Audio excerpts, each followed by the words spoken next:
नमस्ते बच्चों, मैं महेश जी पतंगे आप सभी 8th कक्षा के सभी छात्रों और छात्राओं को इस हिंदी विषय के ऑनलाइन कक्षा में हार्दिक स्वागत करता हूं। बच्चों, अब हमने पिछले भाग में कक्षा 5 महात्मा गांधी पाठ प्रारंभ किया था हमने, जिसका भाग 1 ऑलरेडी हम पढ़ चुके हैं। महात्मा गांधी जो भारत के राष्ट्रपिता और उन्हें प्यार से बापू कहकर बुलाते हैं, जिन्हें महात्मा गांधी भी कहकर बुलाया जाता है। तो ऐसे महान व्यक्ति के जीवन के बारे में हम जान रहे हैं, जिनकी आत्मकथा पर आधारित महात्मा गांधी थोड़ा सा अंश हम यहाँ पर थोड़ा सा भाग इस पाठ में हम प्रस्तुत कर रहे हैं। तो भाग 1 में हमने क्या क्या पढ़ा था ये जान लेंगे। ये बच्चों ये संकलित है। संकलित का मतलब आप जानते हैं, मैंने भाग 1 में आपको सविस्तार बताया है। तो भाग 1 में हमने पाठ का आशय क्या है, पाठ का आशय उद्देश्य बच्चे महात्मा गांधी के स्वभाव और सत्य, अहिंसा और धर्म के दृढ़ निश्चय के बारे में जान सकते हैं बोलकर मैंने उसके बारे में भी आपको सत्य किसे कहते हैं, अहिंसा किसे कहते हैं, इसके बारे में भी मैंने बता चुका हूँ। पाठ के कठिन शब्दार्थ को भी मैं सविस्तार बता चुका हूँ। पाठ के सारांश में पेज नंबर 34 पर हमने थोड़ा सा पाठ प्रारंभ किया था, जिसमें महात्मा गांधी एक महान पुरुष थे। सारे देश ने उन्हें राष्ट्रपिता माना। उन्हीं के प्रयत्न से भारत आजाद हुआ। भारत कब आजाद हुआ बच्चों? 15 अगस्त 1947। 15 अगस्त 1947 को हमारा देश आजाद हुआ महात्मा गांधी जी के प्रयत्न से। वे त्याग और तपस्या के मूर्ति थे। धर्म उनके प्राण और सत्य उनकी आत्मा थी। पढ़ चुके हैं हम अगली पिछली कक्षा में। बालक मोहनदास करमचंद गांधी शर्मीले स्वभाव के थे, शांत स्वभाव के थे। ठीक समय पर स्कूल जाना और घंटी बजते ही घर चलते वापस आना उन्हें काम से काम था। कभी उन्होंने किसी को तंग नहीं किया, कभी उन्होंने किसी को सताया नहीं। ऐसे ही एक दिन स्कूल निरीक्षण के लिए कुछ अधिकारी आते हैं। स्कूल की जांच करने के लिए कुछ अधिकारी, जिस कक्षा में महात्मा गांधी पढ़ते थे वहां पर कुछ अधिकारी स्कूल निरीक्षण के लिए आते, स्कूल को जांचने के लिए आते कि कैसे टीचर्स पढ़ा रहे हैं, किस तरह से विद्यार्थी पढ़ रहे हैं, इसके बारे में निरीक्षण करने के लिए अधिकारी आते हैं, सरकारी अधिकारी आते हैं। तो उस स्कूल अधिकारी ने कुछ अंग्रेजी की कक्षा चल रही थी। पेज नंबर 34 पर आपको चित्र दिया है, देखो आप अपना अपना बुक निकालिए। पेज नंबर 34 पर मैं 34 और 35 पर पढ़ा रहा हूँ, वहां पर चित्र में दिया है आपको स्पष्ट। तो आप वो किताब निकाल कर देखेंगे तो आपको आसान होगा समझने में। तो वो अधिकारी क्या करते हैं, अंग्रेजी के 5 शब्द लिखने लगाते हैं। 5 शब्द लिखने लगाते हैं, जिसमें कैटल नामक एक शब्द रहता है। कौन सा बच्चों? कैटल नामक एक शब्द रहता है। उस शब्द को लिखते समय गांधी जी उसकी स्पेलिंग या हिज्जे स्पेलिंग को गलत लिखते हैं। गलत लिखने की वजह से शिक्षक देखते हैं, टीचर देखते हैं कि इशारा कर बताते हैं कि तूने कैटल शब्द को गलत लिखा है, दूसरे बच्चे के हिज्जे देखकर ठीक कर लो बोलते हैं। लेकिन गांधी जी ने ऐसा नहीं किया। बाद में वो अधिकारी जाने के बाद सभी लोग गांधी जी को कैटल शब्द लिखने नहीं आए बोलकर उन्हें बुद्धू माना गया, मूर्ख माना गया, उनकी हंसी मजाक की गई। गांधी जी को इसका बुरा नहीं लगा, क्योंकि गांधी जी ने टीचर के कहने के बावजूद भी हिज्जों को सीधा नहीं किया, स्पेलिंग को सीधा नहीं किया, क्योंकि वो मानते थे कि चोरी का काम है तो मैं ये चोरी का काम नहीं किया। वो गर्व से कहने थे कि मैं कोई चोरी का रास्ता नहीं अपनाया। उनकी सत्यप्रियता यहीं से शुरू हुई, जिसने उन्हें आगे महात्मा बनाया। तो यहाँ तक हमने भाग 1 में पढ़ा था। महात्मा बनने के लिए उन्हें बचपन से ही प्रेरणादायी घटनाओं ने उन्हें प्रेरणा देते रहे, मोटिवेशन देते रहे। अब आगे हम भाग 2 में क्या पढ़ने वाले हैं देखेंगे बच्चों। भाग 2 में हमें क्या पढ़ रहे हैं, यहाँ पर देखो पेज नंबर 35 पर आओ बच्चों। पेज नंबर 35 पर पहला पैरा। श्रवण पितृभक्ति नाटक पढ़कर उन्होंने निश्चय किया कि मुझे भी श्रवण कुमार जैसा बनना चाहिए। हरिश्चंद्र नाटक देखकर उन्होंने सोचा कि हर एक को हरिश्चंद्र की तरह संकट सहकर भी सच्चाई का पालन करना चाहिए। उनका यह निश्चय दृढ़ हुआ। बचपन के उस सत्य प्रेम ने ही आगे उन्हें सत्य और तपस्वी बनाया। तो बचपन में कुछ घटनाओं का उन पर बहुत प्रभाव पड़ा महात्मा गांधी पर। ऐसे बहुत से घटनाएं हैं जो महात्मा गांधी के जीवन पर प्रभाव पड़कर वो आगे महात्मा बने। तो उसमें से दो घटनाएं प्रमुख है। एक घटना है नाटक है, दो नाटक का प्रभाव पड़ता है उनके जीवन पर। कौन से दो नाटक है यहाँ पर मैं बताऊंगा आपको। एक नाटक है श्रवण कुमार पितृभक्ति का, और एक राजा हरिश्चंद्र का नाटक। बचपन में वो दो नाटक उन्होंने पढ़े, ये देखे होंगे, तो उसका गहरा असर पड़ा। तो उन्होंने भी सोचा कि अगर मुझे जीवन में बनना है तो श्रवण कुमार जैसा ही बनूंगा, जो अपने माता पिता की सेवा करूंगा। अगर जीवन में बनना है राजा हरिश्चंद्र की तरह सच्चाई का पालन करूंगा। जीवन में कितने क्यों नहीं संकट आते क्यों नहीं, उसका डट कर मुकाबला करूंगा, ऐसे व्यक्ति बनूंगा, बोलकर उन्होंने बचपन में ही निर्णय किया था। अब आता है प्रश्न बच्चों, श्रवण कुमार कौन है, राजा हरिश्चंद्र कौन है? आप जानते हैं बच्चों उनको? कुछ बच्चे जानते भी होंगे और कुछ बच्चे जानते नहीं भी होंगे। तो मैं उन बच्चों के लिए थोड़ा सा इनकी कहानी बताकर पाठ के आगे की ओर बढ़ना चाहता हूँ। तो पहले हम देखेंगे श्रवण पितृ भक्ति, ये नाटक कैसे उन पर प्रभाव पड़ा, क्या है इस नाटक में। यहाँ पर श्रवण कुमार की स्टोरी बता रहा हूँ बच्चों में। श्रवण कुमार एक अंधे माता पिता का बालक रहता है, बेटा रहता है। एक गांव में अंधे माता पिता रहते हैं, जो उनकी उम्र हो चुकी है, बूढ़े हो चुके होते हैं। उनका बेटा रहता है श्रवण कुमार। वो अंधे होने की वजह से कहीं आ जा नहीं सकते थे, तो उनकी दिन भर सेवा करना, माता पिता की सेवा करने वाला आज्ञाकारी पुत्र, माता पिता की आज्ञा मानने वाला पुत्र, उसे पितृभक्ति कहा जाता है। जो व्यक्ति माता पिता की आज्ञा का पालन करता है उसे पितृभक्ति कहा जाता है। तो ऐसा पितृभक्ति बालक कौन था? श्रवण कुमार था।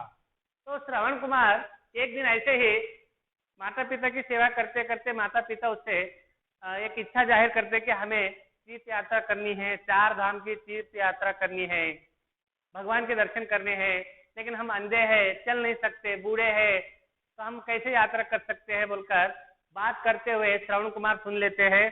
तब श्रवण कुमार बोलते हैं, मेरे जीवन का एक ही लक्ष्य होना चाहिए कि मेरे अंधे माता पिता को 4 धाम की तीर्थ यात्रा कराऊं, बोलकर सोच में पड़ जाते हैं। तो तीर्थ यात्रा करने के लिए तब क्या बस रेल ऐसी व्यवस्था तो नहीं थी, चलकर जंगलों से नदी पार कर कर जाना पड़ता था। अब अंधे माता पिता को ले जाने के लिए कैसा व्यवस्था किया? उसने बांस की लकड़ी को तोड़कर उसको क्या किया, उसने टोकरी में बांध दिया। इसे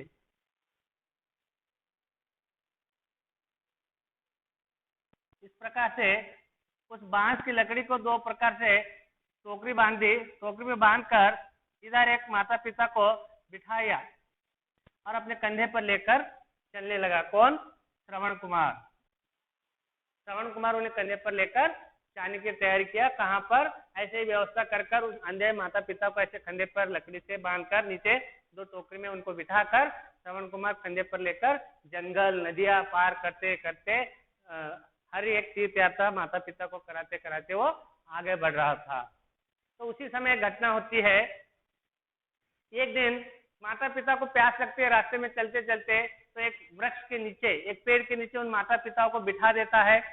फिर प्यास लगने की वजह से वो पानी लाने के लिए जाता है। वहां पर नदी समीप पर सरयू नदी रहती है। सरयू नदी, जो नदी का नाम क्या है? सरयू नदी रहती है। उस नदी के पास श्रवण कुमार पानी का लोटा भरने के लिए जाते हैं। तभी उसी नदी के उस पार जंगल में राजा दशरथ, अयोध्या के राजा दशरथ, जो राम के पिता, श्री राम के पिता होते हैं, वो वहां पर शिकार, हिरण का शिकार खेलने के लिए आते हैं। हिरण का शिकार खेलने के लिए आते हैं तो वो इंतजार करते कि कोई हिरण आकर नदी में पानी पिए, मैं तभी बाण चला दूं। उनके पास एक विद्या थी, शब्दवेदी बाण। सिर्फ आवाज सुनकर उस बाण को मंत्र डालने से वो बाण जहां आवाज आ रहे वहां पर जाकर लगता था। तो जैसे ही वो उस नदी के उस पार इंतजार कर रहे, जिस पार श्रवण कुमार अपना लोटा लेकर नदी में भर रहा है, तो उसमें से आवाज आती है। तभी राजा दशरथ क्या सोचता है कि कोई हिरण वहां पर पानी पी रहा है, बोलकर उन्होंने शब्दवेदी बाण चला देते हैं। वो बाण आकर श्रवण कुमार के छाती में लग जाता है। श्रवण कुमार चिल्लाने लगता है। तब राजा दशरथ बोलता है, मैंने गलती से किसी हिरण को मारने की जगह शब्दवेदी बाण का गलत प्रयोग किसी बालक पर किया है मैंने, बोलकर आकर देखते कि वो बालक के छाती में बाण घुसा हुआ रहता है। वो बालक पूछता है, तू कौन है और मैंने तेरा क्या बिगाड़ा था जो तूने मुझे मारा? वो बोलता है, मैं अयोध्या का राजा दशरथ हूँ, मैं शिकार खेल रहा था, गलती से ये बाण लग गया बोलने को, ये तेरी गलती के शिकार मैं अकेला नहीं, मेरे अंधे माता पिता भी इसका शिकार हो चुके हैं, जो पानी के लिए तरस रहे हैं, बिलप रहे हैं, उनके लिए पानी कौन ले जाएगा, उनकी यात्रा कौन पूरी करेगा बोलकर वहीं पर राजा दशरथ उसी को उठाकर उसके माता पिता के पास, अंधे माता पिता के पास ले जाने के बाद उनको भी मालूम होता है कि दशरथ ने उन्हें बाण मारा है श्रवण कुमार को। अंधे माता पिता बोलते हैं हमारे सहारे को छीनने वाला राजा तू भी ऐसे ही पुत्र वियोग में मरेगा बोलकर उसे श्राप देते हैं। वहां पर श्रवण कुमार भी अंतिम देह त्याग देता है और अंधे माता पिता भी वहां पर देह त्याग देते हैं। ऐसी घटना श्रवण कुमार की पितृ भक्ति थी, जो माता पिता के सेवा के लिए अपना जीवन अर्पण करने वाला, माता पिता के सेवा के लिए अपने जीवन को समर्पित करने वाला श्रवण कुमार। महात्मा गांधी ने बचपन में तय किया कि अगर मैं भी बनूंगा तो श्रवण कुमार जैसा बनूंगा बोलकर उन्हें श्रवण कुमार का नाटक देखकर उन्हें भी निश्चय किया कि मैं जीवन में अगर बनूंगा तो श्रवण कुमार जैसा ही बनूंगा बोलकर महात्मा गांधी ने बचपन में निश्चय किया। और एक नाटक देखते हैं राजा हरिश्चंद्र का। राजा हरिश्चंद्र कौन है? राजा हरिश्चंद्र ये भी अयोध्या के राजा रहते हैं, दशरथ से पहले आते, अयोध्या के राजा रहते। ये सच्चाई के लिए मशहूर राजा है, सच्चाई के लिए अपने जीवन को त्याग देने वाले राजा हरिश्चंद्र। आज भी इनका नाम गर्व से लिया जाता है। चित्र भक्ति की जहाँ बात होती है तो श्रवण कुमार का नाम लिया जाता है, सच्चाई की जहाँ बात होती है तो राजा हरिश्चंद्र का नाम लिया जाता है। ये राजा हरिश्चंद्र अयोध्या के राजा रहते हैं। कहा जाता था कि अगर सपने में भी कोई राजा हरिश्चंद्र से कोई मांगता है कुछ, सपने में भी, सच में मांगे तो देने को तैयार नहीं रहते, लेकिन उन राजा हरिश्चंद्र को कोई आकर सपने में कहा कि मुझे धन दौलत चाहिए तो भी वो सही कर कर बताते थे, उसे दान धर्म करते थे। ऐसे राजा थे। तो एक बार विश्वामित्र ऋषि आकर उनके सच्चाई का परीक्षा लेने के लिए ठहर जाते हैं। तो यज्ञ के दान के लिए उन्होंने पूरी राज्य संपत्ति धन पूरे साम्राज्य को मांग बैठे हैं। तो कुछ सोचे बिना राजा हरिश्चंद्र विश्वामित्र को सब दान कर चुके होते हैं। फिर थोड़ा धन देना बाकी रहता है तो अपनी पत्नी को, बच्चों को सब बेच देते हैं। उनके पत्नी का नाम तारामती रहता है, बेटे का नाम रोहिताश्व रहता है, उनको भी बेच देते हैं। खुद स्मशान में जाकर लाश जलाने का काम करते हैं राजा हरिश्चंद्र। एक वचन को निभाने के लिए कितने भी संकट आते हैं वो झूठ बोलने को तैयार नहीं रहते, हर संकट को सहते, लेकिन सच्चाई का मार्ग पर ही चलने वाले। अंत में उनकी सच्चाई की जीत होती है। तो उसी नाटक का प्रभाव महात्मा गांधी पर बचपन में पड़ता है। तो वो दोनों नाटकों का प्रभाव उनके जीवन पर गहरा असर पड़ता है। वो सोचते हैं कि अगर मैं जीवन में बनूंगा तो श्रवण कुमार जैसा ही बनूंगा, और अगर मैं सच्चाई का पालन करूंगा तो राजा हरिश्चंद्र की तरह ही सच्चाई का पालन करूंगा बोलकर ये दो घटनाओं ने उनके जीवन को परिवर्तन कर दिया। श्रवण पित्र नाटक पढ़कर उन्होंने निश्चय किया कि मुझे भी श्रवण कुमार जैसा बनना चाहिए। हरिश्चंद्र का नाटक देखकर उन्होंने सोचा कि हर एक को हरिश्चंद्र की तरह ही संकट सहकर भी सच्चाई का पालन करना चाहिए। उन्हें तय किया श्रवण कुमार नाटक पढ़कर मुझे श्रवण कुमार जैसा बनना है, माता पिता की सेवा करनी है, एक तरफ तय किया। दूसरी तरफ हरिश्चंद्र नाटक देखकर उन्होंने सोचा कि हर एक व्यक्ति को संसार में हरिश्चंद्र की तरह ही रहना चाहिए, सब संकटों को सहकर भी सच्चाई का मार्ग को हमें अपनाना चाहिए बोलकर वो भी तय करते हैं। बचपन के उसी सत्य प्रेम ने आगे उन्हें सत्य तपस्वी बनाया। बचपन के वही प्रेम ने उन्हें आगे क्या किया, एक बड़ा तपस्वी बनाया, एक सच्चा व्यक्ति बनाया। आगे जाकर वो महात्मा बने इन्हीं एक घटना की वजह से बोलकर यहाँ पर महात्मा गांधी अपने जीवन की घटना के बारे में यहाँ पर प्रस्तुत कर रहे हैं। आगे हम देखते हैं और एक घटना इनके जीवन पर प्रमुख पात्र है। तो बच्चों और एक घटना ने महात्मा गांधी जी के जीवन को ही बदल दिया। क्या है वो घटना देखेंगे। एक और घटना है, गांधी जी के भाई ने 25 रुपए का कर्जा लिया था। और एक घटना महात्मा गांधी जी के जीवन पर इतना बड़ा प्रेरणा पड़ती है कि वो घटना कैसे हुई कि एक घटना है, क्या है, गांधी जी के भाई ने 25 रुपए का कर्जा लिया था। कर्जा ही नहीं, कन्नड़ में जिसे हम साला बोलते हैं, ऋण बोलते। तो महात्मा गांधी के बड़े भाई ने क्या किए, कहीं से 25 रुपए का कर्जा लेते हैं। 25 रुपए का कर्जा लेकर क्या करते हैं, देखो अब वो कर्जा चुकाना भी पड़ेगा। हम किसी के पास लोन लेते हैं तो लोन वापस भी करना पड़ता है, तो लोन कैसे वापस किया जाता है देखो। एक और घटना है, गांधी जी के भाई ने 25 रुपए का कर्जा लिया था। भाई के हाथ के सोने के कड़े से 1 तोला सोना काट कर कर्जा चुकाया गया। तब लोग हाथ में सोने के चांदी के कड़े पहना करते थे। कड़ा यानी ऐसे कंगन रहता था चांदी का सोने का। तो महात्मा गांधी जी के भाई के पास कौन सा था? सोने का एक कड़ा था, एक कंगन था। तब वो 25 रुपए का कर्जा लिए है। घर में अगर किसी को मालूम हो गया तो डांट पड़ेगी, तो इसलिए क्या करते हैं, कर्जा चुकाने के लिए उसमें से 1 तोला सोना काट देते हैं। काट कर फिर उसे आदि से जॉइंट कर देते हैं, तो किसी को मालूम भी नहीं होता कि इसमें से सोना निकला गया है। तो एक चोरी हो जाती है। तो एक घटना ने महात्मा गांधी के जीवन का बहुत बड़ा परिणाम पड़ता है। देखिए बच्चे, भाई के हाथ के सोने के कड़े से 1 तोला सोना काट कर कर्जा चुकाया गया। कैसे चुकाया गया कर्जा? 25 रुपए का कर्जा था। 25 रुपए का कर्जा चुकाने के लिए 1 तोला सोना को बेचा गया। आज सोने की कीमत 50,000 तक करीब 50,000 है। तो तब 25 रुपए तोला था, तो आज 50,000 रुपए करीब सोने का 1 तोले का कीमत है। करीब मैं अंदाजा रेट बता रहा हूं। तो उस 1 तोले को बेचकर उनके 25 रुपए का लोन चुकाया गया, जो महात्मा गांधी के भाई ने किसी से लिया था, उसे चुकाया गया। आगे देखो, गांधी को इस चोरी के काम से बहुत दुख हुआ। एक तो उनके जीवन पर 2 नाटकों का प्रभाव पड़ चुका था कि सच्चाई के राह पर चलना है और पितृभक्ति का पालन करना है। तो ऐसे में ये घटना होती है, तो घटना उनके मन में अंतरात्मा को टटोल रहा था कि मैंने एक काम गलत किया है।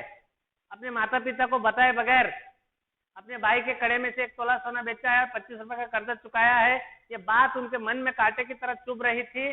उन्हें दुख हो रहा था कि मैंने गलत काम किया है। बच्चों, कभी न कभी हम गलत काम करते हैं तो हमारे अंतरात्मा, हमारे जो दिखाई नहीं देती, वहां पर हमें महसूस होने लगता है कि मैंने गलत काम किया है, इसे नहीं करना चाहिए। तो हमें वहां पर स्वीकार कर लेना चाहिए कि हमने गलती की है। तो हमारे अंतरात्मा कभी झूठ नहीं बोलती है, तो सच बोलती है। तो ऐसे ही अंतरात्मा महात्मा गांधी के मन में चुप रहा था कि मैंने गलत काम किया है। तो क्या करते देखो, गांधी को इस चोरी के काम से बहुत दुख हुआ। उन्होंने निश्चय किया कि भविष्य में कभी चोरी नहीं करूंगा। उन्होंने निश्चय किया कि भविष्य में कभी मैं चोरी नहीं करूंगा। अब ये गलती हो गई है, इसे कैसे स्वीकारा जाए? तो भविष्य में कभी मैं चोरी नहीं करूंगा बोलकर वो एक निश्चय करते हैं, एक संकल्प लेते हैं कि मैं भविष्य में आने वाले दिनों में कभी कभी चोरी का रास्ता नहीं अपनाऊंगा। कौन बच्चों? महात्मा गांधी इस घटना पर एक दृढ़ संकल्प करते हैं। उन्होंने निश्चय किया कि भविष्य में कभी चोरी नहीं करूंगा। पिता से माफी मांगने की बात सोची, पर पिता के सामने जाने की हिम्मत न हुई। अब गलती की है, मन में अंतरात्मा बोल रही है कि गलती किया है, तो माफी मांगने के लिए पिता के पास जाने की हिम्मत नहीं हो रही है। पिता कौन थे बच्चों उनके? करमचंद गांधी। पिता कौन थे? करमचंद गांधी, जो भाग 1 में मैंने उनके जन्म और उनके जीवन का कुछ परिचय में ऑलरेडी दे चुका हूं मैं। उनके पिता करमचंद गांधी थे। उनके सामने जाकर, पिताजी हमने ऐसी चोरी की थी, उस पैसे को चुकाने के लिए भाई के कड़े में से 1 तोला सोना बेचा है, तो ये कहने की हिम्मत गांधी जी में नहीं हो रही थी, वो डर रहे थे। तो आगे देखो, सारी घटना पत्र में लिखकर गांधी ने पिता से सजा मांगी। सामने अब हम भी कुछ गलती करते हैं, गलती होने के बाद पिता से डरते हैं तो माँ के पास जाते हैं, माता से बोलते हैं कि मुझसे गलती हो गई तो पिता से बात कर। अगर माता से डरते हैं तो पिता को जाकर बोलते हैं पिताजी मुझसे गलती हो गई, तुम जाकर मम्मी को समझाओ। तो एक दूसरे का सहारा लेते हैं। लेकिन यहाँ पर वो पिता को बोलने की हिम्मत नहीं हुई, तो उन्होंने एक पत्र में, एक पेपर में, एक पत्र में उन्होंने सभी घटना को लिखा कि हमने एक 25 रुपए की लोन लिया था, उसे चुकाने के लिए हमने भाई के कड़े में से 1 तोला सोना काट कर भेज दिया, 25 रुपए का कर्जा चुकाया बोलकर, और मुझे इस कार्य के लिए दुख हुआ है, मैं आगे भविष्य में चोरी नहीं करूंगा, फिर मुझे माफ कर दो बोलकर एक पत्र लिखते हैं। सारी घटना पत्र में लिखकर गांधी ने पिता से सजा मांगी। पत्र पढ़कर पिता के आंखें भर आए। उस पत्र को पढ़ते हुए, चित्र में दिया है देखो बच्चों, पेज नंबर 35 पर पत्र पढ़ रहे पिताजी, गांधी जी हाथ बांध कर ठहरे हैं। तो उस पत्र को पढ़ते पढ़ते उसके पिता से आंखों में से आंसू आ रहे हैं, तो आंखें भर आए कि मेरे बेटे ने सत्य का सामना किया है और मुझे आकर सही बात बताई बोलकर उनके आंखों में आंसू आने लगे। इनके करमचंद गांधी के आंखों में आंसू आने लगे। गांधी ने हमेशा के लिए के लिए चोरी की आदत छोड़ दी। चोरी की आदत है नहीं, अभ्यास, आदत, हमेशा के लिए छोटे मोटे। अब हमें घर में कुछ कुछ नहीं मिलता, मिलता तो सभी को है मांगने के बाद, लेकिन हम गलत रास्ता अपना कर चोरी रास्ता करते हैं छोटे छोटे बातों के लिए। ऐसा हमें नहीं करना चाहिए। तो गांधी जी ने भी संकल्प लिया कि आगे जीवन में कभी भी वो चोरी का काम नहीं करेंगे और ना ही कभी चोरी करेंगे, ऐसा उन्होंने संकल्प लिया। पिता के आंसू देखकर गांधी को विश्वास हो गया कि पिता ने मुझे क्षमा कर दिया। पत्र पढ़कर करमचंद गांधी की आंखों में आंसू आ जाते हैं। उसे देखकर महात्मा गांधी को विश्वास हो जाता है कि मेरे पिता ने मुझे माफ कर दिया, और मुझे उनसे सजा मांगी थी लेकिन उनके पिता ने उसे सजा नहीं दी। सजा का मतलब दंड, पनिशमेंट मांगी लेकिन उन्होंने नहीं दिया, और गांधी जी समझ गए कि मेरे पिता ने मुझे क्षमा कर दिया। अहिंसा, सत्य और धर्म के दृढ़ निश्चय ने गांधी को महात्मा बनाया। यही एक था, सच्चाई का रास्ता अपनाकर सत्य, अहिंसा, धर्म, इन तीनों का पालन करने के लिए अपने जीवन का बलिदान देने वाले व्यक्ति राष्ट्रपिता महात्मा गांधी है। इनके प्रयत्न से भारत आजाद हुआ। इनके जन्म दिवस को आज भारत ही नहीं पूरा विश्व अहिंसा दिवस के रूप में 2 अक्टूबर को मनाता है। तो ऐसे महान व्यक्ति के जीवन की घटनाओं से प्रेरित होकर उन्होंने आगे सत्य और अहिंसा का मार्ग अपनाया, धर्म का मार्ग अपनाया, आगे जाकर महात्मा तक बने। तो हम भी हमारे जीवन में छोटे छोटे बातों को छोड़कर चोरी की आदत, झूठ बोलने की आदत हमारे जीवन से भी हमें दूर करनी चाहिए। बात बात पर झूठ बोलते हैं, तो ऐसे झूठ बोलने की आदत हमें नहीं रहनी चाहिए। हम भी सच्चाई का पालन करना चाहिए, तो हम आगे कहीं ना कहीं हम अच्छे व्यक्ति, इंसान बन सकते हैं, और इनका जीवन हमें आदर्श रहना चाहिए। महात्मा गांधी का जीवन हमारे लिए आदर्श रहना चाहिए। उनके जीवन के घटनाओं को लेकर हमें भी आदर्श प्रिय बनना चाहिए। तो यहाँ पर बच्चों महात्मा गांधी पार्ट 1 भाग 1 और भाग 2 यहाँ पर समाप्त होता है। आशा करता हूँ कि आपको ये समझ में आया होगा। अब हम इस पाठ के 1 अंक के प्रश्नों को चर्चा करेंगे। तो पेज नंबर 36 पर आओ बच्चों, 1 अंक के प्रश्नोत्तर है। 1 अंक के प्रश्न 7 है यहाँ पर। पहला प्रश्न है, पहला प्रश्न क्या है? सारे देश ने गांधी जी को क्या माना? प्रश्न ये क्या है बच्चों? सारे देश ने गांधी जी को क्या माना? तो उसका सही उत्तर है सारे देश ने गांधी जी को राष्ट्रपिता माना। सारे देश ने गांधी जी को क्या माना? राष्ट्रपिता माना। प्रश्न 2 है, प्रश्न 2 क्या है बच्चों? पढ़ो। प्रश्न 2 है, भारत किसके प्रयत्न से आजाद हुआ? भारत किसके प्रयत्न से आजाद हुआ? तो उसका उत्तर है बच्चों, भारत महात्मा गांधी जी के प्रयत्न से आजाद हुआ। प्रश्न नंबर 3 है, प्रश्न नंबर 3 कौन सा है? देखो, गांधी जी किसके मूर्ति थे? गांधी जी किसके मूर्ति थे? गांधी जी त्याग और तपस्या की मूर्ति थे। गांधी जी त्याग और तपस्या के मूर्ति थे। प्रश्न 4 है बच्चों, गांधी जी का स्वभाव कैसा था? प्रश्न 4 है, गांधी जी का स्वभाव कैसा था? तो उत्तर है, गांधी जी का स्वभाव शर्मिला स्वभाव था। गांधी जी का स्वभाव शर्मिला स्वभाव था। प्रश्न 5, शिक्षा विभाग के अधिकारी स्कूल क्यों आए? प्रश्न 5, शिक्षा विभाग के अधिकारी स्कूल क्यों आए? तो शिक्षा विभाग के अधिकारी स्कूल निरीक्षण के लिए आए थे, स्कूल को जांचने के लिए आए थे। प्रश्न 6 क्या है? देखो प्रश्न 6 बच्चों, प्रश्न 6 है, गांधी जी के भाई ने कितने रुपए का कर्जा लिए थे? गांधी जी के भाई ने कितने रुपए का कर्जा लिए थे? तो गांधी जी के भाई ने 25 रुपए का कर्जा लिए थे। प्रश्न 6 हो गया। प्रश्न 7 है, गांधी जी ने पिता से क्या मांगी? गांधी जी ने पिता से क्या मांगी? गांधी जी ने पिता से क्षमा या सजा मांगी। वहां पर उन्होंने क्षमा या सजा मांगी। यहाँ पर 1 अंक के प्रश्नों को हमने चर्चा कर चुके बच्चों। तो यहाँ पर ये पाठ समाप्त होता है। आशा करता हूँ कि पाठ 5 महात्मा गांधी जो संकलित है आपको समझ में आया होगा, और आप पे अगर इस पर कुछ प्रश्न या डाउट है तो मुझे बेझिझक फोन कर पूछ सकते हैं। मैं उसको उत्तर देने का प्रयत्न करूंगा। अगली कक्षा में फिर हाजिर होंगे। नमस्ते, धन्यवाद।